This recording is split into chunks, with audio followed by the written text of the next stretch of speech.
हाँ जी, good morning everyone. तो आज हम ग्रेफाइटिस करेंगे। कार्बन फैमिली कर रहे थे हम। तो कार्बन फैमिली की हमने और भी मेडिसिन्स की थी। ग्रेनाइट किया था, क्रियोजोट किया था, कार्बोवेज किया था और हमारा अभी ग्रेफाइट्स और पेट्रोलियम 2 मेडिसिन रहती थी। तो सर की बुक से ही हम पढ़ रहे हैं, जेनेटिक मटीरिया मेडिका से। तो आज हम करेंगे ग्रेफाइट्स। तो ग्रेफाइट्स का सर ने बताया है, जैसे हमारी ग्रेफाइट्स की स्पेलिंग है ना GRAPHITS। तो इससे हमारे सारे उन्होंने मीनिंग बताई है। जी से उन्होंने बताया है ग्लूई डिस्चार्ज। ठीक है, जो इसका डिस्चार्ज होएगा वो कैसा होगा, ग्लूई होएगा और हनी लाइक फ्लूइड डिस्चार्ज।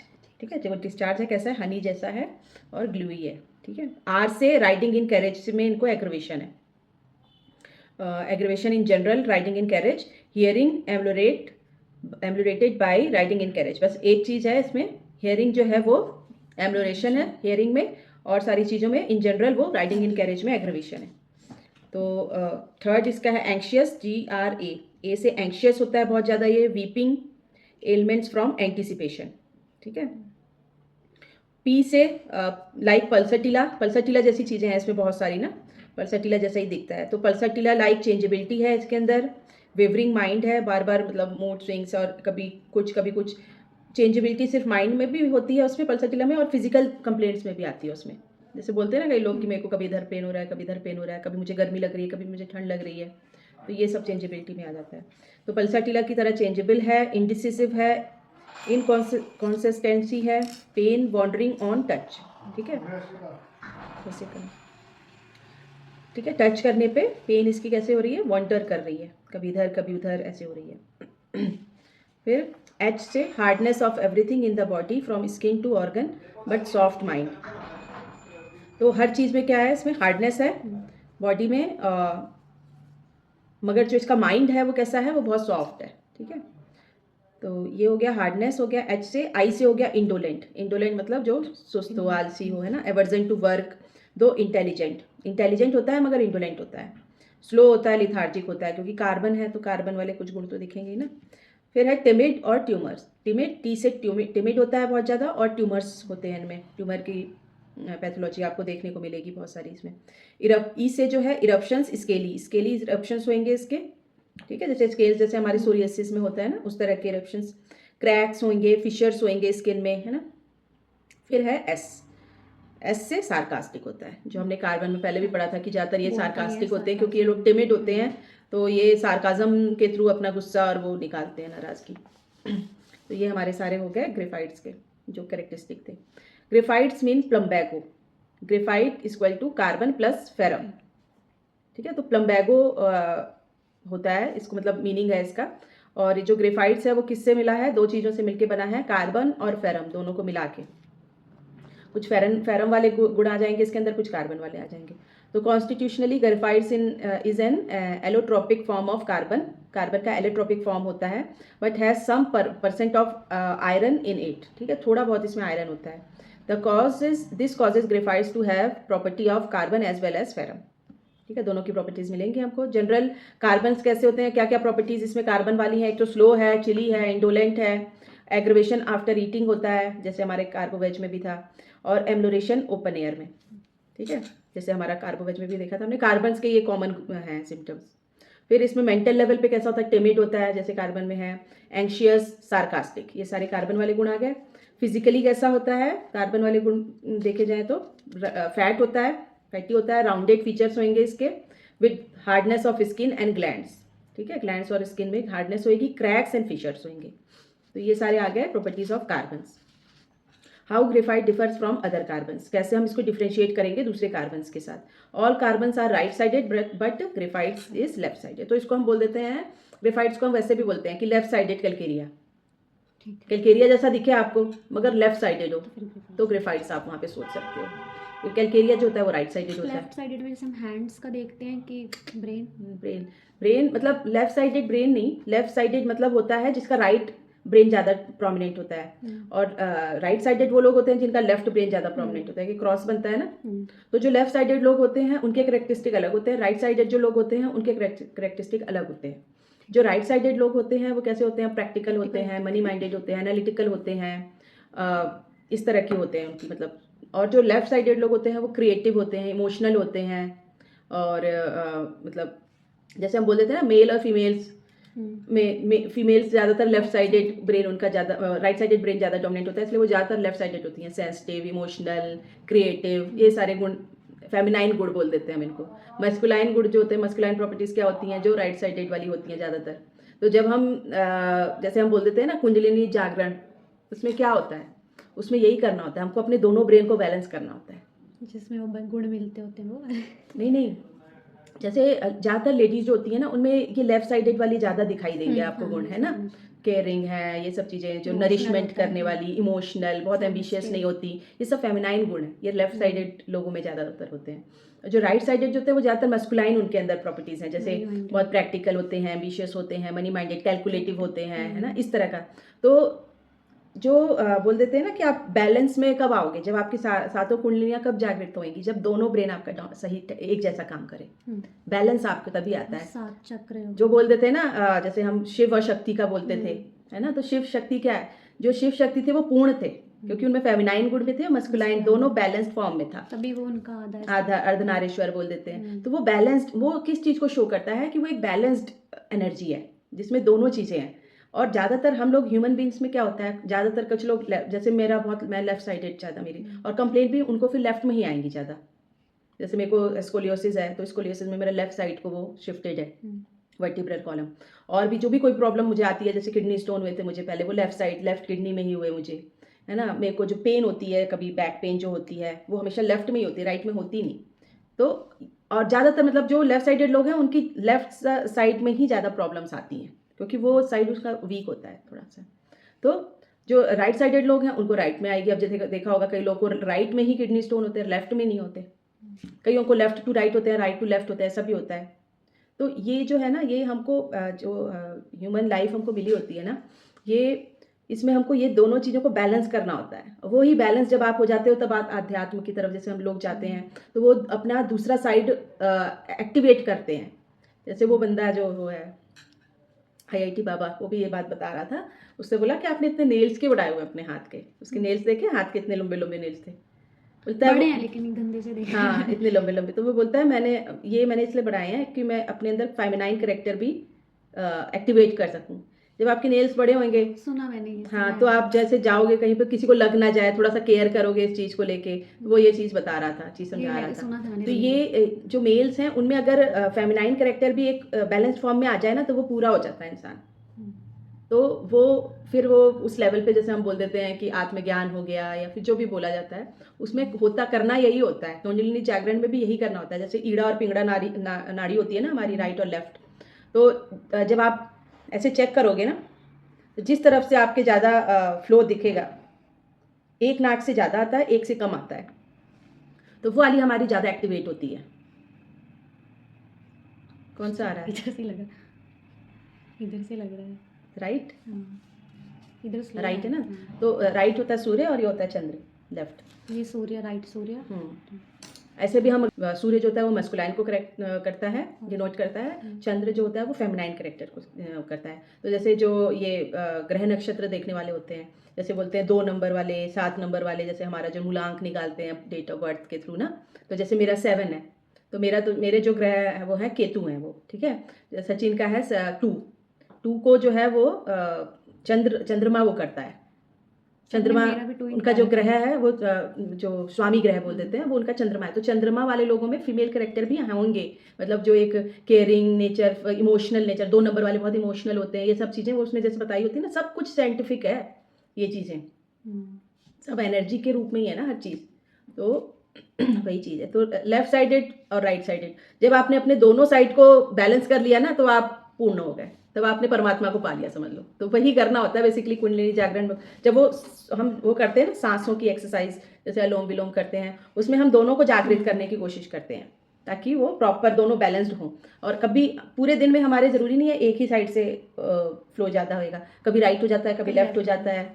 बोलते हैं, जैसे वो एक हमने सेमिनार किया था, तो उसमें वो बता रहे थे कि जब भी आपकी चंद्र नाड़ी ज़्यादा चल रही हो ना, चंद्र नाड़ी लेफ्ट वाली, तो उस टाइम पे अगर आप किसी से कोई बात बोलोगे ना, वो आपकी बात ज़रूर मानेगा। जैसे बच्चों को हम चिल्लाते हैं, कोई चीज़ बोलते हैं, बच्चे नहीं मानते हैं, तो उन्होंने ये बात बताई थी कि अगर आपकी चेक करो, अगर जब आपकी चंद्र नाड़ी चल रही है, क्योंकि चंद्र नाड़ी शांत, थोड़ा-सा पेशेंस, ये सब चीज़ों को शो करती है। तो वो अगर आपकी चल रही, उस नाड़ी के चलते हुए अगर आपने किसी को कोई चीज़ बोली, तो वो चीज़ वो ज़रूर मानेगा सामने वाला। शांत रह के हुँ। नहीं। हाँ, तो वो सब कुछ साइंटिफिक है ये चीज़ें। तो ये हर चीज़ को ना, अब जैसे अध्यात्म को भी आप साइंस के साथ कैसे जोड़ सकते हो, वो चीज़ें अब पता चल रही हैं कि कैसे-कैसे हर चीज़ को वो बताया गया है ना, लेफ्ट और राइट और ये सब चीज़ें क्यों होती हैं। हम लोग होम्योपैथी में भी ऐसे ही बोलते हैं कि आपको बैलेंस होना है। आपका कोई भी चीज़ है वो बैलेंस होएगी तो आप हेल्दी रहोगे। चाहे गुस्सा है अगर वो ज़्यादा है तो वो आपको बीमार करेगा, इमोशनैलिटी अगर आपकी ज़्यादा है तो आपको बीमार करेगी। अगर आप लेफ्ट साइडेड हो, बहुत ज़्यादा इमोशनल इंसान हो, तो वो इमोशनैलिटी आपकी बॉडी को डिस्ट्रॉय करेगी ही करेगी, क्योंकि वो ज़्यादा है, नॉर्मल से ज़्यादा है वो। तो जब हम उसको बैलेंस करेंगे तो हमारे अंदर थोड़ी सा एनालिटिकल माइंड भी डेवलप होना चाहिए। हमारे ये नहीं कि सिर्फ हम इमोशनली हैं। तो जब आपकी वो दोनों चीज़ें डेवलप होंगी तब आप एक बैलेंस स्टेट में आओगे। बैलेंस स्टेट में आओगे, हमारी होम्योपैथिक दवाइयाँ भी वही करती हैं, बैलेंस लाने की कोशिश करती हैं और इसी वजह से हम फिर हेल्दी रहते हैं। ये सारी चीज़ें उससे जोड़ के बता दी, जैसे अध्यात्म और रिलीजन से। जो कार्बन है वो कार्बन आर राइट साइडेड होते हैं, मगर जो ग्रेफाइट्स है वो लेफ्ट साइडेड है। All carbon are non sensitive, non emotional, but graphites is sensitive, क्योंकि वो लेफ्ट साइडेड हो गया। वो लोग जो है कार्बन ज़्यादातर जो है वो राइट साइडेड है, इसलिए वो ज़्यादा इमोशनल नहीं होते, सेंसिटिव नहीं होते, ज़्यादा प्रैक्टिकल होते हैं, रफ एंड टफ होते हैं। ठीक है। तो जो ग्रेफाइट्स है वो लेफ्ट साइडेड होने की वजह से सेंसिटिव है, इमोशनल है, सेंटिमेंटल है, full of grief and weeping types है ना। तो ये है। All carbons are stable but graphites is changeable in mood. ठीक है, सारे कार्बन स्टेबल हैं क्योंकि वो राइट साइडेड है, उनके अंदर इमोशंस ये सब चीज़ों का नहीं फर्क, इसलिए वो लोग स्टेबल हैं। और मगर जो ग्रेफाइट्स है उसमें चेंजेबिलिटी है वेवरिंग माइंड्स एंड इनकॉन्सिस्टेंसी। ठीक है, तो ये हो गया इसके कार्बन से कैसे हम डिफ्रेंशिएट करेंगे ग्रेफाइट्स को। प्रॉपर्टीज ऑफ फेरम, अब कार्बन वाली हमने देख लिया जो उसके अंदर थी क्वालिटी, अब ग्रेफाइट्स में फेरम वाली क्या क्वालिटीज हैं। Like ferrum it is sensitive and offended easily and is therefore right brain dominant, that is left sided. तो इसमें कैसा है, ये सेंसिटिव है और बहुत जल्दी ऑफेंड हो जाता है, जल्दी से इसको बुरी लग जाती हैं चीज़ें। And is therefore right brain dominant, हाँ राइट ब्रेन इसका डोमिनेंट है क्योंकि इसलिए ये लेफ्ट साइडेड है ना, इसलिए ये सेंसिटिव है और ऑफेंडेड इजली में पड़ा है। Like ferrum it has pseudo plethora और एरिदिज्म, दैट इज दो anaemic, it has redness of face and congestion of face specially before and during headache. ठीक है, तो इसमें क्या है, स्यूडो प्लेथोरा फेरम में होता है ना, फेस जो होता है वो रेड होता है, मगर एनीमिक होता है वो बंदा एनीमिक है मगर फिर भी फेस पे रेडनेस है, तो वो स्यूडो प्लेथोरा इसलिए बोल रहे हैं, स्यूडो प्लेथोरा है इसमें। तो रेडनेस ऑफ फेस है, कंजेशन ऑफ फेस है, specially before and during headache, headache के दौरान उसका फेस रेड हो जाता है। Like ferrum it is sensitive to odours. ठीक है, जैसे फेरम में होता है ओडर, स्मेल वगैरह, इन चीज़ों को लेके बहुत सेंसिटिव होता है, तेज होते हैं उसके, एक्यूट होती है उसकी स्मेल ना, specially of flowers and wood, इन दो चीज़ों के लिए उसकी जो ओडर है वो बहुत ज़्यादा उस चीज़ के लिए बहुत सेंसिटिव है, जैसे फेरम में होता है। In the clinic when to think of graphites, अब ग्रेफाइट्स को हम कैसे पहचानेंगे क्लिनिक में, है ना। तो we can start thinking of graphite when we see, physically कैसा होएगा, वो फैटी होगा, फ्लैबी होगा, चिली होएगा, कॉन्स्टिपेशन होता है इनके अंदर बहुत ज़्यादा, hard, large hard naughty stool. ठीक है, गाठ सी होएगी, मतलब स्टूल इसके जो होंगे, एंड सफरिंग फ्रॉम और having previous complain of skin with glutinous discharges. ठीक है, तो कैसे इसको स्किन की कंप्लेन, कभी ना कभी आप पूछोगे ना, तो हिस्ट्री में इसकी स्किन की कोई ना कोई कंप्लेन रही होगी जिसमें से उसको ग्लूटिनस ग्लूई डिस्चार्जेस निकलते होंगे। तो क्या हो गया, ओबेसिटी आ गया, म्यूकस मेम्ब्रेन सिक्रीशन आ गया, म्यूकस सिक्रीशन आ गया, albumin like discharge secretion glutinous. ठीक है, when we shake hands with the patient, strange hardness और roughness of palms draws attention to graphites. ठीक है, हार्ड ये जो होते हैं उसके पाम्स जो होते हैं बड़े हार्ड होते हैं, मतलब एकदम रफ होंगे जब आप हैंडशेक करोगे ना। अब जैसे कैलकेरिया के जब करोगे तो बड़े सॉफ्ट से होते हैं उसके, पसीना क्लैमी से होते हैं, जैसे फिश। एक मैम ने प्रिस्क्रिप्शन की थी, बस उसका हाथ ही मिला के मैम ने बोला फिशी हैंड है, उसको कैलकेरिया दे दी कैंप में। तो रफनेस होती है, हार्डनेस होती है इनके स्किन में। तो hard callosities like thick, hard thickened with, callosities बन जाएंगी, जैसे हमारे पैरों में बन जाती हैं कैलोसिटीज। हाँ, वो जैसे अभी हमने उसमें पढ़ा था, कैलकेरिया फ्लोर में भी पढ़ा था ना ऐसा, कैलोसिटीज, कॉर्न्स और वो एक्सोस्टोसिस, उसमें बहुत ज़्यादा कॉमन था उसी तरह की, क्योंकि हार्ड है स्किन, तो जरा सा भी कुछ होएगा तो वो डिफेंस में आके वो पार्ट को हार्ड, मतलब मोटा बना लेगी, हार्ड बना लेगी। Third, people who have think you have people who have thick crippled deformed nails, nails इनके कैसे होते हैं, डिफॉर्म्ड होते हैं, क्रिपल्ड होते हैं, cracks at mucocutaneous junction like nostrils, mouth and eyes, ठीक है, जहाँ जहाँ पे म्यूकोक्यूटेनियस जंक्शन है, जैसे जहाँ पे आइज, ये है आइज है या नॉस्ट्रिल्स हैं और माउथ है, ठीक है, यहाँ पे उनके जहाँ पे स्किन और म्यूकस मेम्ब्रेन जो है वो मिल रही है, तो वहाँ पे इनके कैसे होंगे, क्रैक्स होंगे, है ना. People who have scaly dandruff, cracks behind ears, hard crusty scabs, scales on eye lining shows dandruff and hair fall, ठीक है, ये सारी चीज़ें आपको स्किन में उसके देखने को मिलेंगी, क्रैक्स, हार्डनेस, क्रस्टी स्कैब्स, ठीक है, क्रैक्स बिहाइंड ईयर्स, तो इस तरह का होगा. Hair falls out, sticky gluey discharge, ठीक है, ये सारे ग्रेफाइटिस के हैं. When we see people who are chronically sad, जो बहुत टाइम से सैड है, तो sad melancholic people with long standing grief, बहुत टाइम से कोई ग्रीफ, कोई दुख चला आ रहा है, who are anxious weeping type and who can not take firm decision due to timidity and cautiousness, ठीक है, डिसीजन इसलिए नहीं ले पाते हैं वो क्योंकि बहुत कॉशियस होते हैं और टिमिड होते हैं. तो सैडनेस, टिमिडिटी, कॉशियस और केयरफुलनेस. तो कॉशियस और केयरफुलनेस में क्या डिफरेंस है? कॉशियस में ऐसा होता है कि वो सतर्क रहता है, मतलब कोई चीज कुछ होने भी से होने पहले वाली, से, हाँ, हाँ. और केयरफुल में मतलब वो उसका जैसे वो सतर्क नहीं रहता, उसको बस ये होता है कि नहीं ध्यान से करना है. नहीं, कॉशियस में क्या होता है, कोई चीज़ अभी हुई नहीं है, उसके लिए पहले ही प्रिकॉशन लेना शुरू कर दिया उसने, जैसे हाँ, कि मौसम चेंज हो रहा है पहले गर्म तो उसने पहले ही गर्म कपड़े पहन लिए, मगर उसको हुआ नहीं अभी कुछ, है ना, मगर उसने पहले ही कॉशियसली वो चीज़ करनी शुरू कर दी. केयरफुलनेस कि उसके साथ वो चीज़ हो चुकी है, अब उसका गला खराब हो गया, अब उसके बाद वो ठंडी चीज़ नहीं ले रहा है, उसके साथ प्रॉब्लम हो गई है, केयरफुल, अब उस चीज़ के लिए वो केयरफुल है कि मेरे को ये प्रॉब्लम हुई थी, अब मैं ऐसी चीज़ ना करूँ जिससे मैं बीमार पड़ूँ, ठीक है, तो वहाँ पे केयरफुलनेस. तो इसके अंदर दोनों है, कॉशियस भी और केयरफुल भी है. People who became obese due to long standing grief, जैसे कई लोग होते हैं ना जो बहुत दुख में होते हैं और फिर मतलब बहुत मोटे हो जाते हैं ग्रीफ की वजह से मोटे हो जाते हैं, उल्टा होता है ना. ये तो ज़्यादातर देखो ग्रीफ में लोग खाना पीना छोड़ देंगे, पतले हो जाएंगे, मगर इसमें क्या, ग्रीफ की वजह से ओबेसिटी भी होती है, देखा होगा, क्योंकि क्या होता है ना, ग्रीफ में हम ओवर थिंकिंग करते हैं, ब्रूडिंग करते हैं, एक्यूमुलेशन चल रही है माइंड में ना. माइंड में जब एक्यूमुलेशन चलेगी तो बॉडी में भी एक्यूमुलेशन चलेगी, फैट इकट्ठा शुरू हो जाएगा. जैसे हम बोल देते हैं कि मैरिज से पहले हम पतले होते हैं, एकदम मैरिज के बाद क्यों मोटे हो जाते हैं, होता है ना ऐसा, 90% केसेस में होता है कि शादी से पहले जो बंदा एकदम पतला दुबला था, शादी के बाद एकदम से मोटा हो जाता है. तो वो क्यों होता है, क्योंकि शादी के बाद हम प्लानिंग्स करते हैं, एक्यूमुलेशन, पैसे इकट्ठे करने लग जाते हैं, अपनी फैमिली के बारे में सोचने लगते हैं, रिप्रोडक्शन होने लगता है, दो से तीन बन जाते हैं, चार बन जाते हैं, तो वो सब थॉट है ना, तो वो साइकोटिक थॉट्स हैं, तो एक्यूमुलेशन हो रही है, हमारे माइंड में एक्यूमुलेशन होते हैं, बॉडी में भी एक्यूमुलेशन. हम अपनी फैमिली के बारे में, अपना घर बनाने के बारे में सोचने लगते हैं, सेविंग करने लगते हैं, तो ये सारी चीज़ें माइंड में चल रही होती हैं. इसीलिए पहले जितना वो पहले खाता था उससे कम भी खाएगा तभी वो मोटा हो जाएगा शादी के बाद. तो ये चीज़ें होती हैं ज़्यादा, हर चीज़ का कुछ ना कुछ कारण है. Who get physically tired due to mental work, ठीक है, जो mental work, who get physically tired due to mental work करने से जो फिजिकली टायर्ड हो जा रहा है, मतलब फिजिकली कर रहा है मेंटल वर्क मगर उसकी वजह से फिजिकली टायर्ड हो रहा है, ठीक है. Oxygen and carbohydrates are use to do mental work because, क्यों हो रहा है वो भी बताया उन्होंने.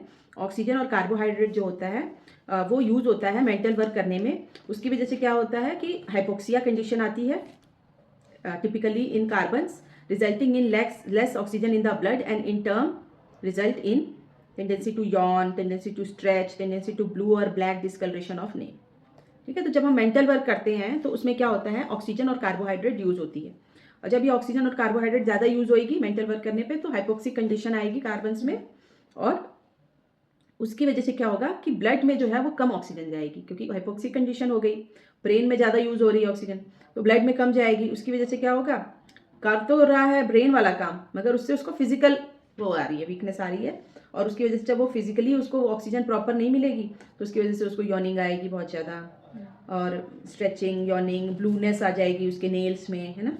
ये सारी चीज़ें देखेंगे आप. People who hate flowers and hate music, अच्छा फ्लावर्स नहीं पसंद इसको बिल्कुल, ये बहुत टिपिकल है इसका ना, और म्यूज़िक भी नहीं पसंद है, कि है वो सेंसिटिव और इमोशनल मगर फिर भी नहीं पसंद है उसको, ये थोड़ा सा डिफरेंट है ना इसका rubric. Girls in whom menses are delayed, that is menarche is too late or even regular menses is late by month due to PCOD, PCOD में बहुत अच्छा काम करती है ग्रेफाइटिस, क्योंकि पीसीओडी वाले सारे सिम्टम्स से मैच हो रहे हैं कि ओबेसिटी है ना, ईटिंग एग्रीवेशन है, स्लोनेस, इंडोलेंस है, ठीक है, ये सारी चीज़ें हैं जो हमारे पीसीओडी में देखने को मिलती हैं। और जो लड़कियों में क्या होता है, मेंसेस लेट होते हैं, और कई बार ऐसा भी होता है जिनमें मीनार की लेट है। जैसे कई लोग वैसे नॉर्मल 13-14 साल में आ जाने चाहिए ना मेंसेस, तो कई लड़कियों में देखा होगा 16 साल तक नहीं आते, है ना, 16 साल में जाके आते हैं। तो वहाँ पे आप सोच सकते हो जिनमें मीनार ही लेट हो रहा है, और even regular menses is late by month, ठीक है। तो sensitive to odour of flower and sensitive to music, ठीक है, मगर उनको पसंद नहीं है, सेंसिटिव है उस चीज़ को लेके, sensitive in the negative sense, उनको पसंद नहीं, हेट है फ्लावर की खुशबू से और म्यूजिक से भी। People who are timid but pass sarcastic remark, ठीक है, टिमिड होते हैं मगर सार्काज्म इनके अंदर बहुत ज़्यादा होता है।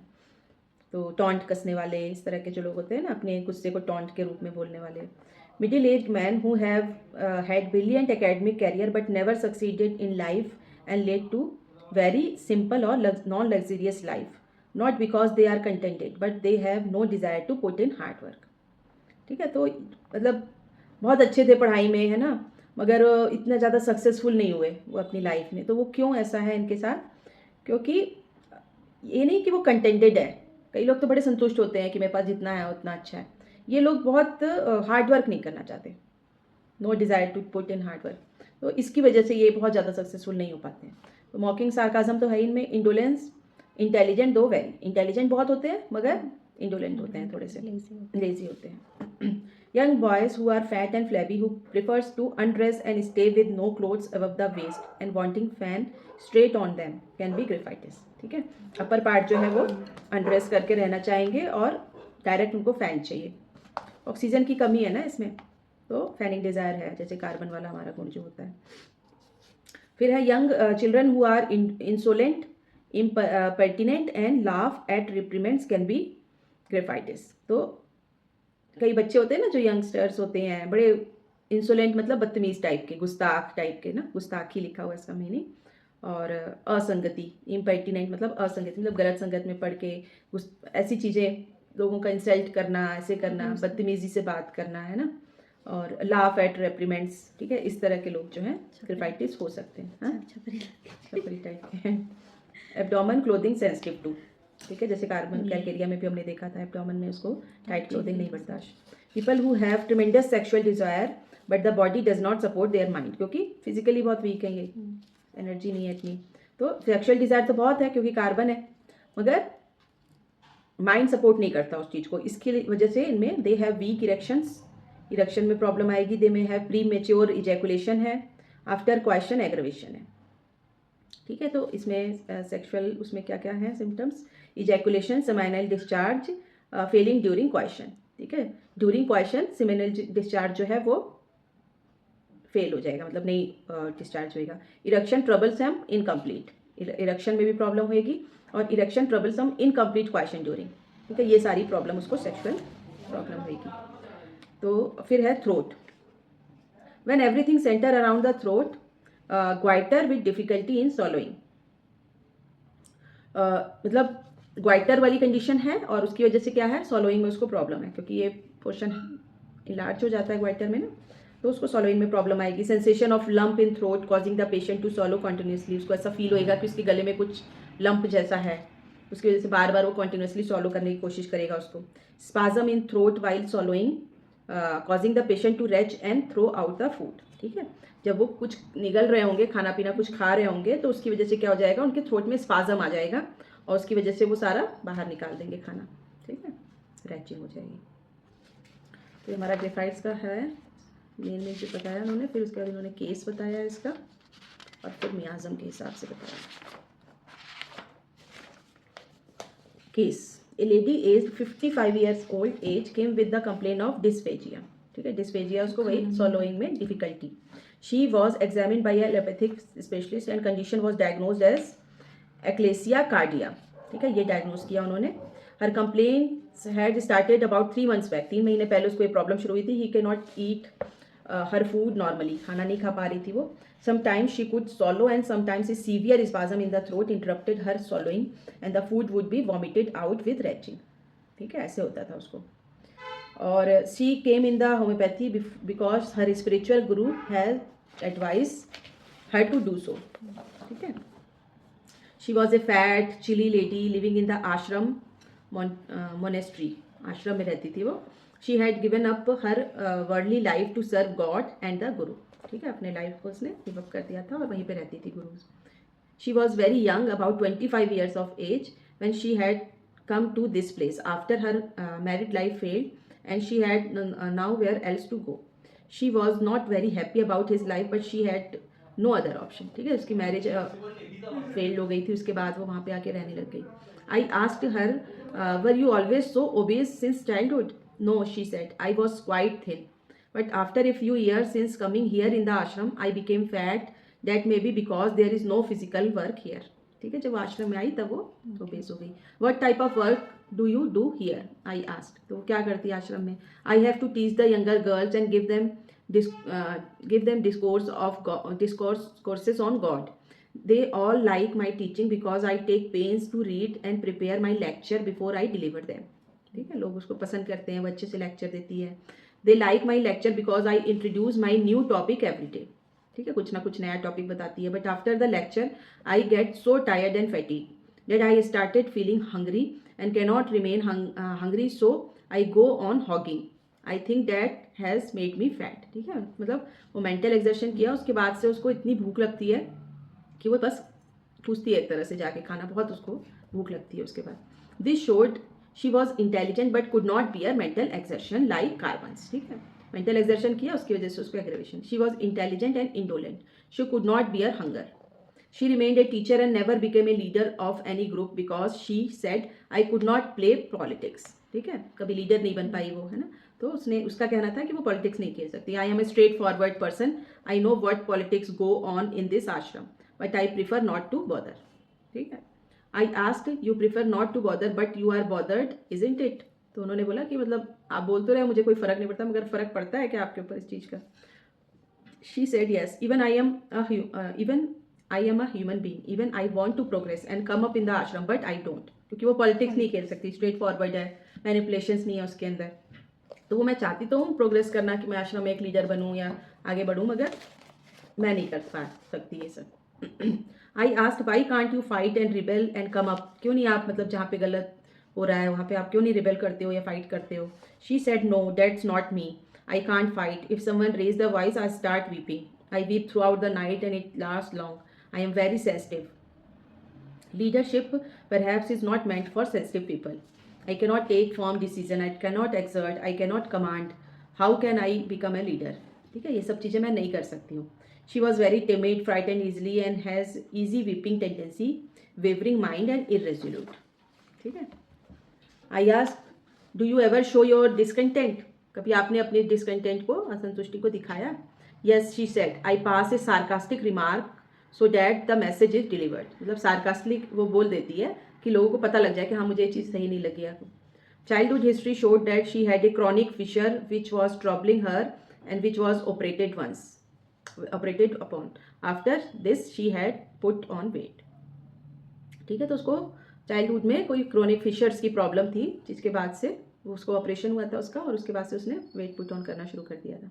Chief complaint was spasm in the throat causing her to retch and vomit, that is reverse peristalsis, ठीक है। तो उसको क्या थी मेन प्रॉब्लम? जो रेचिंग वॉमिटिंग होती थी रिवर्स पेरिस्टाल्सिस की वजह से। तो thus the patient is in the destructive miasm, syphilis में है वो, इनवॉलेंट्री वो चीज़ हो रही है, आउट ऑफ कंट्रोल हो रही है, तो ये सिफिलिस आ गया उसमें। The severity of spasm shows destructive tendency. The patient's very nutrition is hindered. The acute spasm is in the muscle due to hyper irritation of nerves. ठीक है, तो acute spasm उसमें क्यों हो रहा है? क्योंकि उसमें hyper irritation हो रहा है nerves के। This was syphilis in full blown form. ठीक है, तो syphilis miasm है बेसिकली इसमें। What was the psychosis? अब उसके अंदर psychosis क्या क्या थी? उसकी slowness, obesity, indolence, intelligence, timidity, fearfulness, sarcasm, tendency, all represent sycosis. ये सारे साइकोटिक रूब्रिक्स आ गए उसमें, जो उसमें साइकोसिस थी। Note, it is dangerous to prescribe on a psychotic picture. अगर आपको कोई सिफिलिटिक बीमारी मिल रही है और वहाँ पे आपने साइकोटिक पिक्चर लेके सिर्फ और प्रिस्क्रिप्शन कर दी तो वो बहुत डेंजरस होती है। मतलब ग्रेफाइटिस कहीं पे भी कोई भी केस है आपके पास, अगर आपके पास कैंसर का केस आया, सिफिलिस है, उसमें आपको साइकोटिक सिम्टम्स भी मिलेंगे, सिफिलिस भी मिलेंगे, सोरिक भी मिलेंगे, सारे रूब्रिक्स मिलेंगे। साइकोटिक रूब्रिक भी होंगे, कुछ साइकोटिक होंगे, कुछ सिफिलिस मिलेंगे, कुछ। तो वहाँ पे आपका जो प्रिस्क्रिप्शन होना चाहिए वो प्रीडोमिनेटली ऑन सिफिलिटिक रूब्रिक पे होना चाहिए। अगर आपने सिर्फ साइकोटिक रूब्रिक लेके प्रिस्क्रिप्शन कर दी तो बहुत बड़ा सप्रेशन भी हो सकता है और मतलब बहुत डेंजरस है वो। अगर सोरिक डिजीज है वहाँ पे आप साइकोटिक रूब्रिक लेके करोगे तो कोई बात नहीं, कोई प्रॉब्लम नहीं आएगी। साइकोटिक है तो सिफिलिस लेना है आपने, नहीं तो सप्रेशन होएगा। जैसे साइकोटिक सिम्टम्स हैं, डिसीज सिफिलिस की है, तो उसमें सिफिलिस के ही फिर रूब्रिक्स लेने हैं। मतलब सिर्फ नहीं लेंगे, मतलब सिर्फ दोनों? हाँ दोनों ले सकते हो, मगर उसमें आपने इंपॉर्टेंस सिफिलिटिक रूब्रिक को देनी है। ठीक है, समझ रहे? मतलब साइकोटिक रूब्रिक्स को फिर भी तुम इग्नोर कर सकते हो, सिफिलिटिक रूब्रिक को इग्नोर नहीं कर सकते वहाँ। हमें कैसे पता लगेगा सप्रेस हो रहा है या ठीक हो रहा है? वही तो है थ्योरी ऑफ सप्रेशन में। थ्योरी ऑफ सप्रेशन में वही तो बताया ना उन्होंने कि अगर इस लेयर की प्रॉब्लम है, अगर वो उससे बड़े लेयर की प्रॉब्लम में चली गई तो वो सप्रेशन है, अगर उससे छोटे लेयर की प्रॉब्लम में गई तो वो हमारा क्योर है। वो थ्योरी ऑफ सप्रेशन में पता चलेगा, वो बुक पढ़ेंगे जब हम। 7 लेयर्स है ना उसकी सारी। तो if we place our prescription only prescription on early psychotic picture, it is very dangerous. If our similimum suppresses this psychosis, the genetics of the patient will switch on to the gear of destruction. ठीक है, अगर हमने साइकोसिस के उस पर कर दी और वो सप्रेशन हो गया उसमें, तो जेनेटिक ऑफ द पेशेंट जो होगा वो क्या होगा, switch on to the syphilis care of destruction में चला जाएगा. This will mean that she will definitely develop cancer. Cancer तक पहुंच सकती है अगर हमने गलत किया तो. If she is not already having it today, अगर उसको अभी नहीं है वो, तो वो सप्रेशन उसको कैंसर तक पहुंचा सकता है.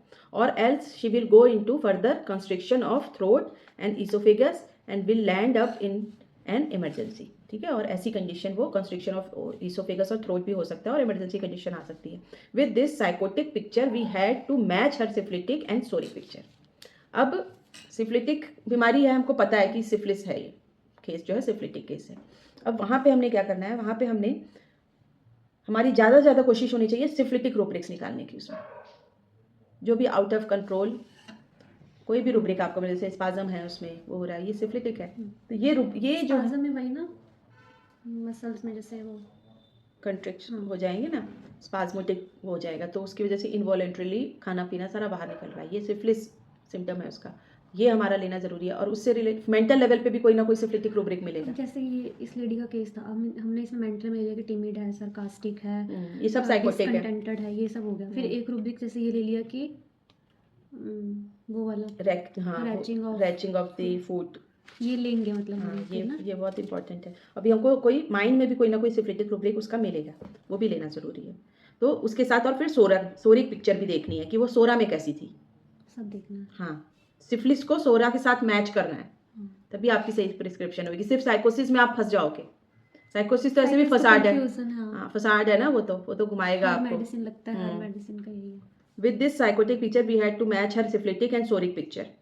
So, syphilitic picture may or may not match because all the remedies have not been proved to give destructive effect on the organ. ठीक है, तो syphilitic picture मिलाना क्यों ज़रूरी है? क्योंकि syphilitic picture जब आप मिलाओगे ना तो आप श्योर हो जाओगे, क्योंकि बहुत सारी ऐसी दवाइयाँ जो सिफिलिस तक तो पहुँचती ही नहीं है ना. तो इसमें यही बोला उन्होंने, syphilitic picture may or may not match because all the remedy have not been prove to give destructive effect on the organ. ठीक है, बहुत सारी दवाइयों का तो है ही नहीं उस लेवल पे, ऑर्गन पे इफेक्ट ही नहीं है, तो वहाँ से आप बहुत श्योर हो जाओगे अपनी मेडिसिन के लिए. Psora is the mother of all miasm and has to be covered. Psora तो कवर होएगा ही होएगा. साइकोसिस और syphilis is nothing but developed psora. जो साइकोसिस और सिफिलिस है वो कुछ नहीं है, एक डेवलप्ड सोरा ही है ना. This means that acute spasm syphilis as well as fat indolence timidity sycosis is basically developed from psora the need. तो सोरा जो है, सोरा अगर नहीं होता तो ना साइकोसिस आता ना ही उसमें सिफिलिस आता. तो उन्होंने यही बताया है, जो सोरा है, जो ये हमारा सिफिलिस है और साइकोसिस है, वो कहाँ से डेवलप हो रहा है, सोरा से, उसकी नीड से. ठीक है, वो उसकी नीड है. तो दिस मीन्स एक्यूट स्पाज्म, जो हमारा सिफिलिस है और जो फैट, इंडोलेंस, टिमिडिटी, साइकोटिक है, ये सारे बेसिकली डेवलप हो रहे हैं सोरा से। इसको हम बोल देते हैं develop psora. Her psoric picture of anxious, कैसी थी वो पहले, एंक्शियस थी, वीपिंग थी, उसमें टिमिडिटी थी, timidity type with fissure that was operated upon, confirmed Griffiths that cured her forever।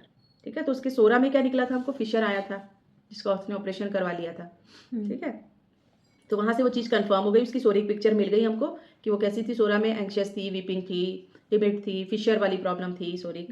The need of graphites in childhood is safety. ठीक है, जो ग्रेफाइट्स की नीड है वो क्या है, सेफ्टी है। आई कैन नॉट बियर डिसहार्मोनी, डिसहार्मोनी उसको बिल्कुल नहीं पसंद।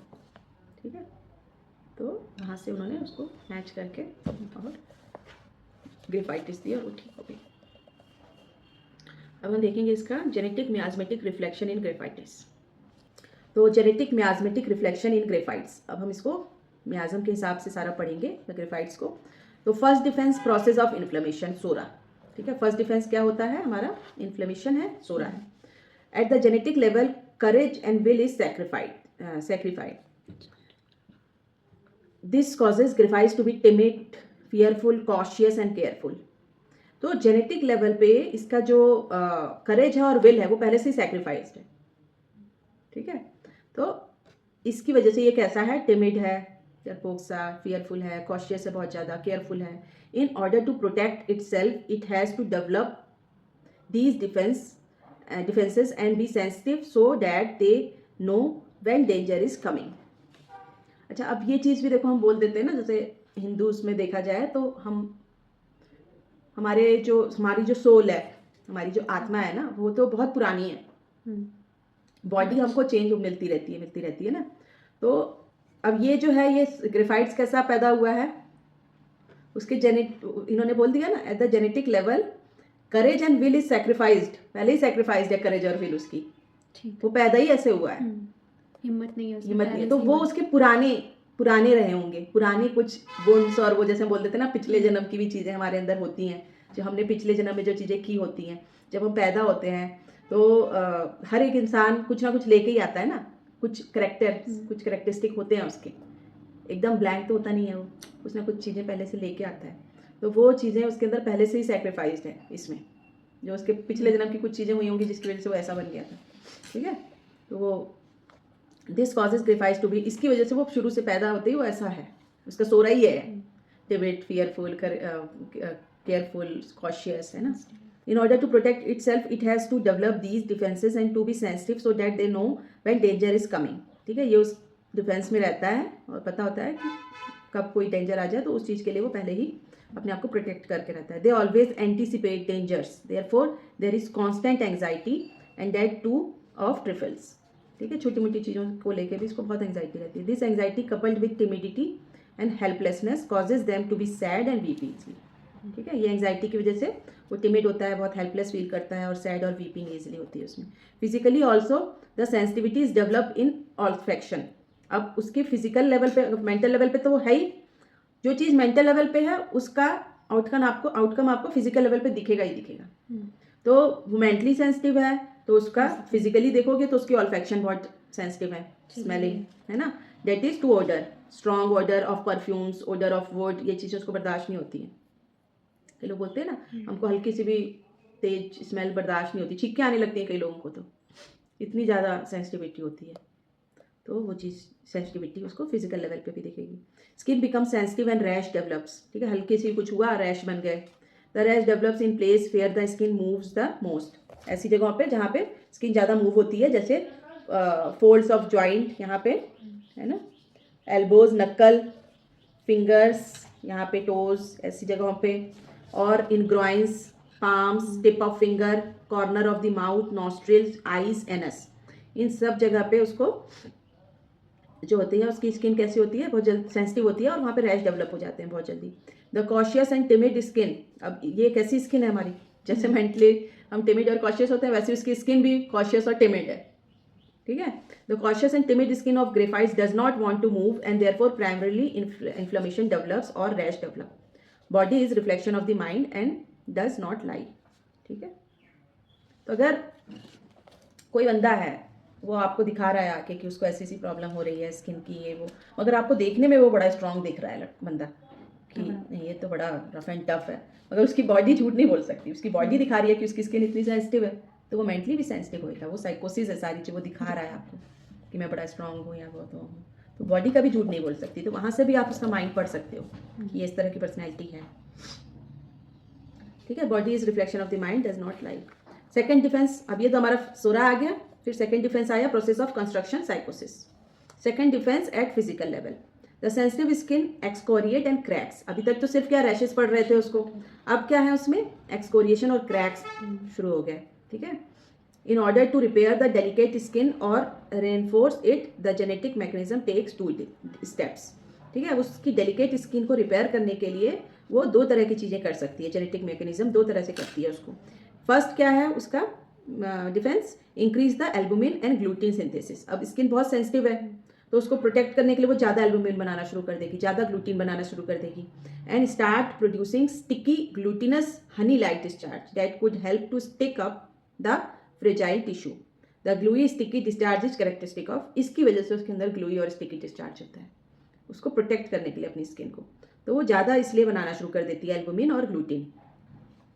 तो उसकी वजह से कैसा होगा उसका discharge, honey like discharge that could help to stick up the fragile tissue से, ताकि वो चिपका रहे, वो स्टिकी मटेरियल होने की वजह से वो फ्रेजाइल जो टिश्यूज़ हैं उसकी स्किन में उससे वो चिपका रहे, इसकी वजह से वो ऐसा डिस्चार्ज बनाता है प्रोटेक्ट करने के लिए। तो ये इसका बहुत कैरेक्टरिस्टिक है ग्रेफाइट्स का, कि अगर कोई आपको देखने को मिल रहा है कोई स्किन से रिलेटेड इशू है और उसमें आप पूछो उससे कि डिस्चार्ज होता है कि नहीं होता है, डिस्चार्ज अगर हो रहा है कैसा डिस्चार्ज है, पानी जैसा डिस्चार्ज है, चिपचिपा डिस्चार्ज है, तो वहाँ से आपको कंफर्म होएगा ये। ठीक है, second step is taken by genetic mechanism to thicken the skin tissue by increasing the synthesis of, पहला तो उसने क्या किया, ज़्यादा एल्बुमिन और ग्लूटिन बनाना शुरू कर दिया प्रोटेक्ट करने के लिए। सेकेंड डिफेंस उसका क्या था जेनेटिक लेवल पे, increase the synthesis of fibrin, fibrin ज़्यादा बनाने लगेगा वो, ताकि वो स्किन को हार्ड कर सके और प्रोटेक्ट कर सके, जो सेंसिटिव स्किन है उसको हार्ड, जैसे जिन लोगों के भी ये बनते हैं ना कॉन्स हैं, ये कैलोसिटीज़ हैं, वो सच में बहुत सेंसिटिव होते हैं अंदर से, वो उसको उनका डिफेंस है उस चीज़ को प्रोटेक्ट करने के लिए, तो वो बना रहा है। तो जब कोई ऐसा केस आया आपके पास तो आप समझ सकते हो कि किस तरह की पर्सनैलिटी होगी, है ना। तो उसमें क्या करेगा, वो फाइब्रिन ज़्यादा बनाने लगेगा। The excess fibrin result in hardening of tissue and causes fibrosis and scales as well. ठीक है, तो फाइब्रोसिस और स्केल्स बनना शुरू हो जाएंगे उसकी स्किन पे। This hard tissue is after all not elastic and hence breaks still more easily to produce the characteristic deep syphilitic cracks with bleeding on palms, folds of joint, corners of mucocutaneous junction. ठीक है, तो ये जो hard tissues बनेंगे वो बहुत ज़्यादा elastic तो होंगे, हार्डनेस है उनके अंदर, और उसकी वजह से क्या होगा, वो जल्दी से ब्रेक होएंगे और ज़्यादा से ज़्यादा वो बनाना शुरू कर देंगे, डीप सिफिलिटिक क्रैक्स बन जाएंगे, उसमें हार्डनेस आ गई ना, और उसकी वजह से उसमें ब्लीडिंग और ये सब चीज़ें शुरू हो जाएंगी। और ये ज़्यादातर कहाँ पे होंगे, पाम्स में होंगे, फोल्ड्स ऑफ जॉइंट्स में, कॉर्नर ऑफ जहाँ पे भी म्यूकोकुटेनियस जंक्शन है, जैसे हमारा लिप्स है, नोज़ है, एनस है, ऐसी जगहों पर क्रैक्स और ब्लीडिंग वाले वो मिलेंगे आपको। फिर है PCOD, polycystic ovarian disease in girls resulting in delayed menses.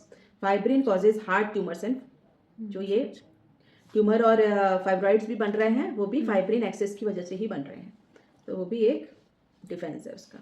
तो second defence at physical level पे हमने देख लिया, और second defence at genetic level पे क्या होगा, the fat metabolism is so altered that fat start accumulating giving rise to obesity. ठीक है, तो जेनेटिक लेवल पे क्या होगा, फैट मेटाबॉलिज्म में अल्टरेशन आ जाएगी और उसकी वजह से फैट जो है वो स्टार्ट हो जाएगा एक्युमुलेट होना, और उसकी वजह से उसमें ओबेसिटी आ जाएगी। Being slow and having slow metabolic rate, BMR is low, उनका BMR लो हो जाएगा, फैट मेटाबॉलिज्म भी उसका डिस्टर्ब हो जाएगा। हीट प्रोड्यूस इज लो, जब BMR कम होएगा तो हीट प्रोडक्शन भी कम हो जाएगा, heat needs to be consumed, so excess fat is put on to act as an overcoat. ठीक है, एक भगवान ने उसको स्वेटर पहना दिया, ओवरकोट पहना दिया कि वो उसको प्रोटेक्ट, क्योंकि हीट कम बन रही है उसकी बॉडी में, हीट कम बन रही है तो बॉडी जो टेम्परेचर होना चाहिए उसका वो लो हो रहा है, जब वो लो हो रहा है तो बॉडी डिफेंस में अपने आप को बचाने की कोशिश करेगी, तो वो क्या करेगी, एक प्रोटेक्टिव कवरिंग बना देगी फैट की, ताकि वो उसको कंज्यूम कर सके, फैट हीट को कंज्यूम कर सके और रिस्टोर कर सके अपनी बॉडी में। ठीक है, ये उसका डिफेंस है। For graphites friction is to be avoided, for this everything stiffens and smoothens. ठीक है, ग्रेफाइटिस में क्या है, फ्रिक्शन अवॉइड करना है। क्यों? क्योंकि for this everything stiffens and smoothens the slowness of metabolism makes the intestine also sluggish giving rise to chronic constipation.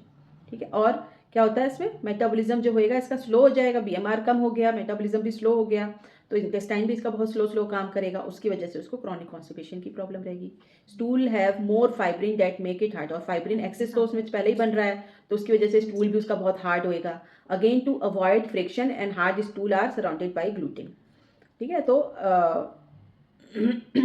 Friction को अवॉइड करने के लिए जो स्टूल के चारों तरफ जो है ग्लूटिन का लेयर बन जाता है, इसमें हार्ड स्टूल जो होएगा उसके चारों तरफ ग्लूटिन का लेयर बन जाएगा ताकि वो फ्रिक्शन ना हो ज़्यादा, उसमें फ्रिक्शन से उसको प्रॉब्लम होएगी इसलिए।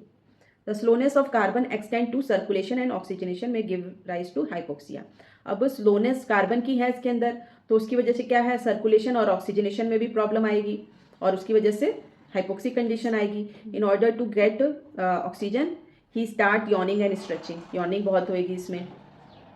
This slowness causes one to crave for open air and become intolerant to clothes on upper part। ठीक है, जिसकी वजह से स्लोनेस की वजह से क्या होगा, उसके अंदर ओपन एयर की डिज़ायर होएगी क्योंकि हाइपोक्सिक कंडीशन हो रही है, और जो इंटॉलरेंट टू क्लोथिंग है उसको कसा कसा महसूस होएगा, हाइपोक्सिक कंडीशन है तो खुला चाहिए उसको, तो वहाँ पर से भी उसको इंटॉलरेंट टू क्लोथिंग हो जाएगा। Though chilly they crave for open air like carbo veg. ठीक है, जैसे कार्बोवेज में था वैसे ही चिली है, मगर इसको ओपन एयर की डिज़ायर है। Second defence, sycosis process of construction at mental level. ठीक है, तो हमने सबसे पहले देखा था second defence at physical level, second defence genetic level हो गया जिसमें हमारा फाइब्रिन और मेटाबॉलिज्म वगैरह आ गया, जो मेटाबॉलिज्म इसका स्लो हो जाता है, फैट मेटाबॉलिज्म मेल्ट्रेशन आ जाती है। सेकंड डिफेंस, पहले फर्स्ट डिफेंस तो हमने देख लिया था सोरा, वो सिंपल सा बताया था उन्होंने।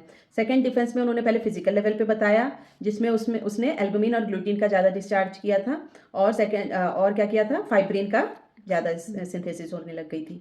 फिर सेकंड डिफेंस है जेनेटिक लेवल पे क्या हुआ था, फैट मेटाबॉलिज्म मेल्ट्रेशन आई थी, और जो हमारा हाइपोक्सिक कंडीशन आ जाती है, ये सारा कुछ उन्होंने बताया। बीएमआर कम हो जाता है उसका, फ्रिक्शन उसको नहीं चाहिए, अवॉइड करना है। फिर second defence at mental level देखना है हमने। मेंटल लेवल पे क्या होगा, तो sycotic traits become being very prominent is exhibited right from childhood और right from stage of psora, making the patient ever so timid, cautious, careful, indolent, though intelligent. ठीक है, ये सारे उसके ट्रेट हैं, और शुरू से ही वो ऐसा होता है, timid, cautious, careful, indolent. The psychotic aggression in this timid person is expressed in the form of मॉकिंग and sarcasm. तो ये सारी कंडीशन होने की वजह से वो कैसा हो जाता है, साइकोटिक में आके कैसा हो जाता है, मॉकिंग और सार्काज्म हो जाता है, उसके अंदर आ जाता है। The prolonged grief and sadness of graphites uses a lot of mental energy causing him to be discouraged easily. ठीक है, और उसके अंदर एक जो प्रोलॉन्ग ग्रीफ सैडनेस होती है, उसकी वजह से क्या होता है, उसकी बहुत सारी मेंटल एनर्जी यूज़ हो रही है, यूज़ कर रहा है वो, क्योंकि ओवर थिंकिंग कर रहा है ना, ग्रीफ है, सैडनेस है, सोच रहा है बहुत ज़्यादा, उसकी वजह से वो बहुत जल्दी डिस्करेज हो जाता है किसी भी चीज़ से। On the other hand graphites can become haughty, feels he is a great person, and have ambition for fame, sexual desire get increased, and relative weakness of the organs to perform। ठीक है, तो साइकोसिस में कैसा होता है, वो कैसा हो जाता है, एक तो डिस्करेज इजली है, ग्रीफ है, सैडनेस है, और एक टाइम पे आके वो हॉटी हो जाता है, बहुत ज़्यादा घमंडी हो जाता है, उसको ऐसा लगने लगता है मैं कोई ग्रेट पर्सन हूँ, है ना, और एम्बिशियस बहुत हो जाता है, फेम के लिए एम्बिशन आ जाता है इसके अंदर, ambition for fame, sexual desire increase हो जाती है, सब साइकोटिक में आजम के रूब्रिक्स हैं। ठीक है, तो ऐसा हो जाता है वो मेंटल लेवल पे। ठीक है, फिर ये हो गया हमारा सोरा, हो गया साइकोसिस, हो गया। थर्ड मियाजम आ गया, third defence, process of destruction. Syphilis में कैसा होगा graphites, process of destruction on the skin causes rhagades and cracks. ठीक है, वही हमारे कैसे हो जाएंगे वो रेगेट, तो रेगेट्स का मतलब है linear cracks and fissure in the skin. ठीक है, ऐसे क्रैक्स बनने शुरू हो जाएंगे उसकी बॉडी पर। तो हार्डनेस एंड किकैट्रिसिस बिकम कैंसरस, जो हार्डनेस थी, किकैट्रिस बन रहे थे, वो कैसे हो जाएंगे, कैंसरस चले जाएंगे, कैंसरस हो जाएंगे। Cancer develop in the breast. ठीक है, ब्रेस्ट में कैंसर डेवलप होना शुरू हो जाएगा, जो ट्यूमर था, जो हार्डनेस थी, वो सब चीज़ें अब क्या है, आउट ऑफ कंट्रोल ग्रोथ हो जाएगी उनमें शुरू, जिसकी वजह से वो कैंसरस हो जाएगा। सिफिलिस आ गया उसके अंदर। कार्बोहाइड्रेट इज द फूड और need of the brain. An intelligent mind always requires more of carbohydrates so that the brain cells function well. ठीक है, तो जो हमारा कार्बोहाइड्रेट होता है वो ब्रेन के लिए फूड होता है, नीड होती है ब्रेन की। अगर वो कोई इंटेलेक्चुअल काम कर रहा है, कोई बंदा कोई मेंटल वर्क कर रहा है, तो उसमें कार्बोहाइड्रेट की उसको रिक्वायरमेंट ज़्यादा होती है फंक्शन करने के लिए ब्रेन सेल्स को। The fat are the secondary need to protect the delicate body, और जो फैट होता है वो डेलिकेट बॉडी को प्रोटेक्ट करने के लिए एक सेकेंडरी नीड होता है। A very funny trend exist in graphites, the skin और cuticle that gives protection to the body is sacrifice, skin get cracks and fissure in order to save the whole. ठीक है, अब इसमें क्या होता है ग्रेफाइटिस में, जो एक इन्होंने यही बोला, ए वेरी फनी ट्रेंड्स एग्जिस्ट, बहुत सुनने में मतलब फनी लगेगा आपको। ग्रेफाइट्स में जो चीज़ प्रोटेक्शन के लिए जो यूज़ होती है चीज़, हमारी स्किन और क्यूटिकल जो होती है, जो हमारी बॉडी को प्रोटेक्शन देती है, वही सेक्रीफाइस हो जाती है जब वो सिफिलिस फॉर्म में पहुंच जाएगा तो। ठीक है, और उसकी वजह से वो स्किन और जो क्यूटिकल है वो सारी क्रैक्स फिशर बनना शुरू हो जाएंगे। क्यों होता है ये? क्योंकि वो अब सिफिलिस में चला गया है, अब उसको अपने आप को बचाना है, तो वो बॉडी को भी सेक्रीफाइस कर देगा अपनी। समझ रही है? The skin gets cracks and fissured is in order to save the whole. अब वो एक्सटेंट बढ़ गया उसका, है ना, तो सिफिलिस में जाके वो अपनी उसको भी सेक्रीफाइस कर देगा। The graphites is busy synthesising more of albumin and gluten that requires more of protein. ठीक है, अब वो क्या करने लगेगा, बहुत ज़्यादा एल्बुमिन और ग्लूटिन बनाना शुरू कर देगा, और उसकी वजह से उसको क्या ज़्यादा से ज़्यादा प्रोटीन चाहिए होगा, और प्रोटीन चाहने की वजह से उसके अंदर क्या होगा, this upset the total balance between protein, carbohydrate and fats. अब वो इतना ज़्यादा बनाने लग गया ना एल्बुमिन और ग्लूटिन, क्योंकि ये तो प्रोटीन है, प्रोटीन चाहिए इसके लिए, प्रोटीन उसको ज़्यादा चाहिए। अब जब प्रोटीन वो ज़्यादा खींचना शुरू कर देगा तो कार्बोहाइड्रेट, फैट और प्रोटीन के बीच में जो पूरा एक बैलेंस होता है वो सारा गड़बड़ हो जाएगा, अपसेट हो जाएगा। The carbohydrates and fats are thus thrown out और not taken in, thus graphites develop aversion to sweet and aversion to fat. अब उसके अंदर क्या है, बॉडी में जो है प्रोटीन तो सारा यूज़ हो जा रहा है, मगर फैट और कार्बोहाइड्रेट तो अंदर ही अंदर पड़ा है, वो बैलेंस ही नहीं है, इम्बैलेंस्ड हो गया, वो ज़्यादा है और प्रोटीन कम है। तो उसकी वजह से क्या होगा कि उसके अंदर जो भी हमारी बॉडी में किसी चीज़ की कमी होती है ना, वही हमारी क्रेविंग होती है। जैसे कैलकेरिया में देखो चॉकलेटी की क्रेविंग है उसको, क्योंकि इसके अंदर कैल्शियम की कमी है।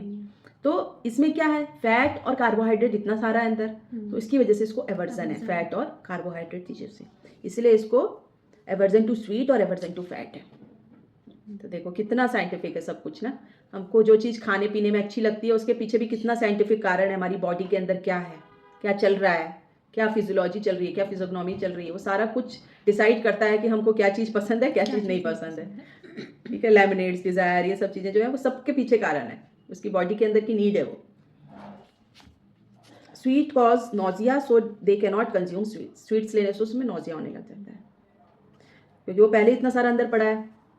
They have aversion to fat, plus fat is thrown out in urine to give fatty cuticle forming in the urine. Urine में से फैट निकलना शुरू हो जाएगा उसके। ठीक है, तो ये प्रॉब्लम होती है उसको। तो सोरा जो है वो टर्न्स इनटू सिफिलिस। एंग्जाइटी से वो कहाँ पहुँच गया, anguish in ladies if menses do not appear.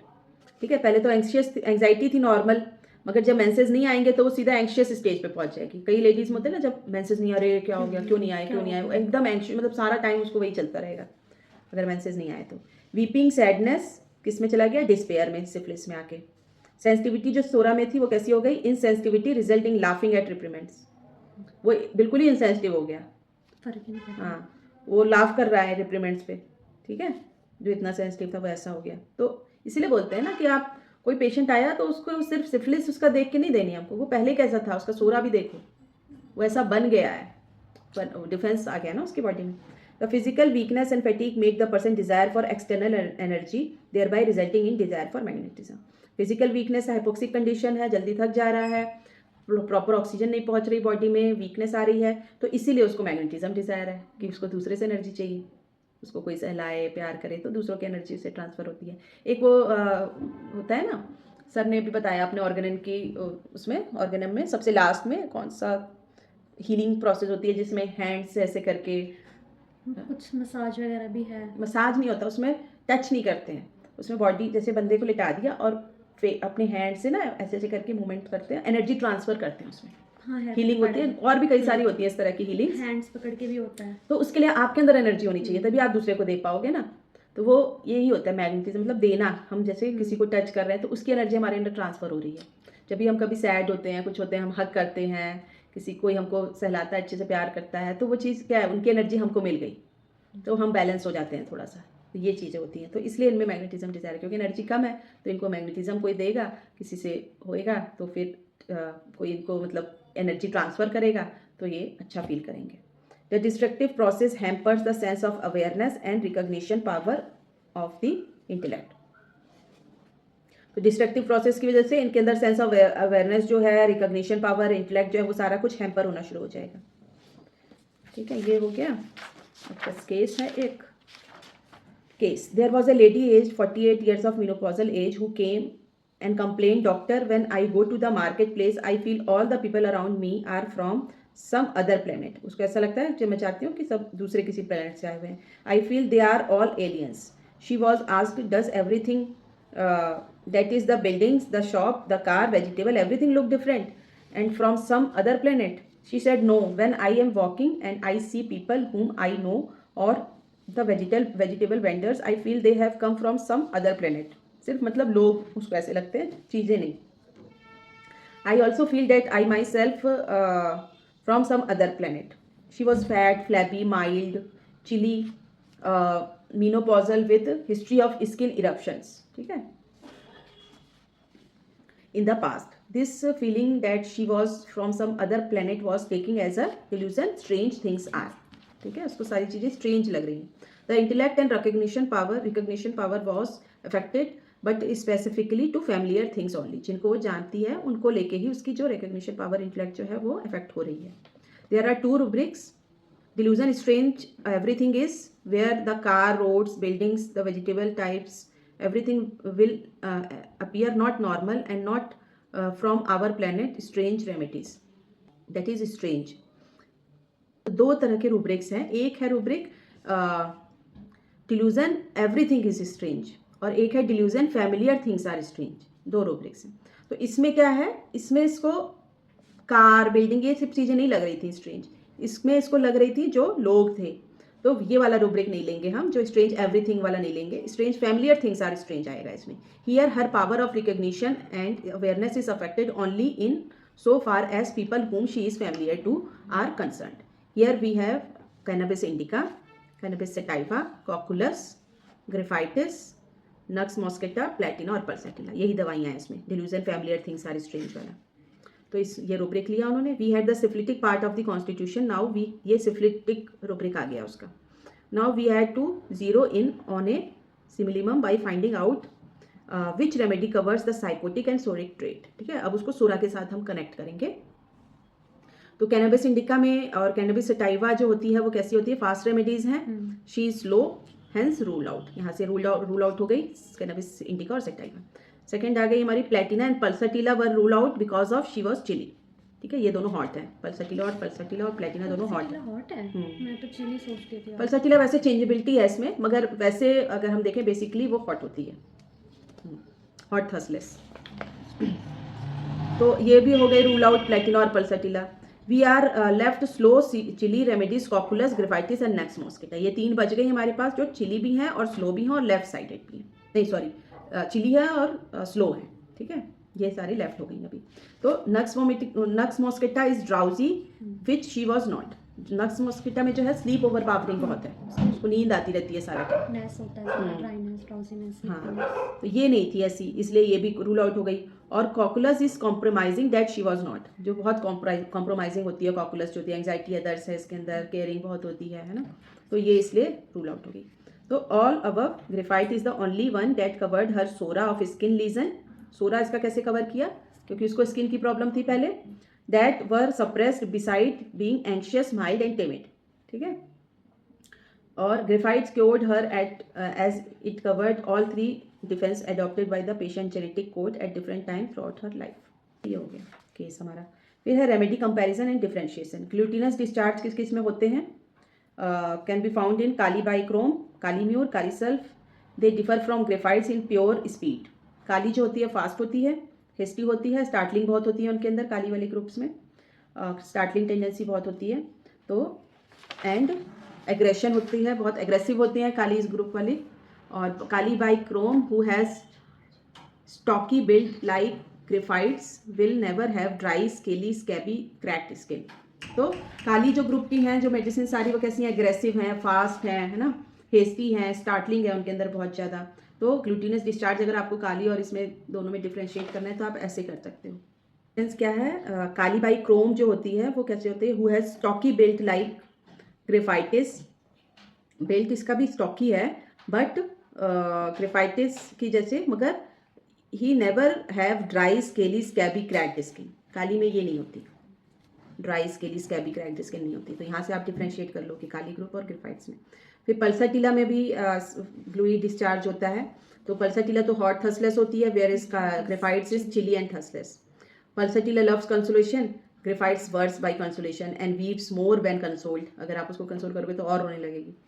फिर है नेट्रम्यूर और नेट्रम सल्फ, ठीक है। तो ये सारी हमारी उसमें है ग्लूटिनस डिस्चार्ज में। पल्साटिला में भी है ग्लूटिनस डिस्चार्ज और नेट्रम्यूर और नेट्रम सल्फ में भी है। नेट्रम्यूर नेट्रम सल्फ से कैसे हम कर सकते हैं, नेट्रम जो ग्रुप है तो इसमें सन अग्रेवेशन होएगी नेट्रम ग्रुप में, where graphites like sun warmth of sun, उसको अच्छा लगता है धूप में रहना और इसको एग्रेवेशन है। Natrum loves sweets, graphites hate sweets cause nausea, है ना। Natrum mur is hot, natrum sulph is hydrogenoid, ठीक है। ये हमारा डिफरेंशिएशन है नेट्रम ग्रुप से, नेट्रम सल्फ और नेट्रम्यूर से ग्रेफाइट्स में। फिर है सेकंड हार्डनेस ऑफ स्किन। तो ग्लूइड डिस्चार्ज में तो ये सारी थी जिससे हमने डिफरेंशिएट कर लिया। फिर सेकंड हार्डनेस ऑफ स्किन में भी बहुत सारी दवाइयाँ हैं। Different remedies that have tendency to hardness are differentiate with the help of following chart. तो हार्डनेस में हमारे हॉट और चिली दो में डिफरेंशिएट किया। तो हॉट में हमारी नेट्रम है, सल्फर है, और चिली में हमारे अमोनियम कार्ब है, कैलकेरिया फ्लोर है और ग्रेफाइट्स हैं, ठीक है। हार्डनेस जिनकी भी स्किन में हार्डनेस है, ये सारी दवाइयाँ। तो थर्मल हॉट वाले में नेट्रम्यूर और सल्फर है। नेट्रम जो कंसोलेशन एग्रेवेशन है, सल्फर कैसा होता है, रेड होता है, हॉट पाम्स होते हैं इसके, रेडनेस होती है, और हैंड्स जो होते हैं इसके हॉट गर्म होते हैं। तो हार्डनेस में चिली में कौन कौन सी दवाइयाँ हैं, अमोनियम कार्ब, कैलकेरिया फ्लोर और ग्रेफाइट्स। तो अमोनियम कार्ब कैसा होता है, एंग्री होता है और इरिटेबल होता है बहुत ज़्यादा। कैलकेरिया फ्लोर कैसा होता है, बहुत मनी माइंडेड होता है, accumulation of money, bony prominence होते हैं इनमें कैलकेरिया फ्लोर में। और ग्रेफाइट्स कैसा होता है, स्किन, फैट, चिली और इंडोलेंट। तो यहाँ से आप डिफ्रेंशिएट कर सकते हो। फिर है genetic miasmatic reflection, sensitivity of graphites. In the repertory rubrics of graphites we see the graphites is sensitive to and elements from. तो किन किन चीज़ों से सेंसिटिविटी है इसमें और एलिमेंट्स हैं, एंगर, वैक्सेशन से, एंटिसिपेशन से, एंटिसिपेशन है इसमें, elements from anticipation, discord between chief and subordinate, इस चीज़ को लेके सेंसिटिव और एलिमेंट्स हैं इसमें। Discord between relatives and friends, क्योंकि इसको हारमोनी चाहिए, इसको लड़ाई झगड़े ये चीज़ें नहीं पसंद। इमोशनल एक्साइटमेंट से, फ्राइट एंड फियर से, फियर सॉरो एंड केयर से, sorry grief sorrow and care से, मॉर्टिफिकेशन, ह्यूमिलिएशन एंड चैग्रिन। मॉर्टिफिकेशन का मतलब पता है, पीड़ा, मतलब इतनी ज़्यादा जैसे हम बोलते थे ना बेइज्जती हो जाना, कि लोग बोल देते ना इससे अच्छा तो मैं मर गया होता। हाँ, ह्यूमिलेट करना। मॉर्टिफिकेशन मतलब इतनी उसकी एक्सटेंट इतनी ज़्यादा होती है, उसको लगता है इससे अच्छा तो मैं मर ही गया होता, इतनी उसको फील होती है वो चीज़, ये होता है मॉर्टिफिकेशन। और ह्यूमिलेशन तो हमको पता ही है। और चैग्रिन, तो चैग्रिन हो गया चिड़चिड़ा, है ना, चिड़। प्यूबर्टी, प्यूबर्टी में इनको एग्रेवेशन एलिमेंट्स हैं, मेंटल वर्क से एग्रेवेशन है, मैनुअल फाइन वर्क से, ठीक है। If we see the above factor that cause a graphite to fall ill, we see that it includes almost all emotions. All emotion से इसके ऊपर effect पड़ता है, एंगर से भी पड़ता है, फ्राइट से, फियर से, ग्रीफ से, मॉर्टिफिकेशन से। ये थोड़ी सी रिकॉर्डिंग रह गई थी ग्रेफाइट्स की, तो हम पढ़ रहे थे। If we see the above factors that cause a graphites to fall ill, we see that it includes almost all emotion, that is anger, fright, fear, grief and mortification. Beside the emotion, graphites cannot bear mental work and fine work and discord in relationship, ठीक है। तो जो graphites है उसको mental work और fine work ये जो है वो बियर नहीं कर सकता, और अगर उसके रिलेशनशिप में कोई डिस्कॉर्ड हो वो भी वो नहीं बर्दाश्त कर सकता है। This shows that graphite does not want anything that bothers his brain and is always very of such thing. इसलिए वो हमेशा इन चीज़ों से दूर रहना चाहता है, और उसके ये जो सारी चीज़ें हैं वो उसके ब्रेन को बॉदर करती हैं, और वो हमेशा इसीलिए वेरी रहता है इन चीज़ों को लेके। This is what makes him anticipation, and this anticipation and tension makes him ill. और इन चीज़ों की वजह से, इनकी एंटिसिपेशन की वजह से, एंटिसिपेटरी एंजाइटी की वजह से वो बीमार पड़ जाता है। The most important position here anticipation and discords, और इसमें मोस्ट इंपॉर्टेंट इसका पोजिशन हम क्या लेते हैं, एंटिसिपेशन और डिस्कॉर्ड। डिस्कॉर्ड एक फैमिली में हो, उसके वर्क प्लेस पर हो, कहीं पे भी हो डिस्कॉर्ड, तो वो उस चीज़ को नहीं बर्दाश्त कर पाता है या उसको नहीं ले पाता है, उसकी वजह से उसमें एलिमेंट्स और कॉजिशन आने शुरू हो जाते हैं। This means graphites wants no discord and always wants harmony. इससे हमको क्या पता चलता है कि ग्रेफाइट्स हमेशा हार्मनी चाहता है और डिस्कॉर्ड नहीं चाहता है। तो ये ग्रेफाइट्स हमारी कंप्लीट हो गई, और हमारी नेक्स्ट बस एक मेडिसिन रह गई है कार्बन की, पेट्रोलियम, वो हम नेक्स्ट वीडियो में कवर करेंगे। Thank you so much for watching.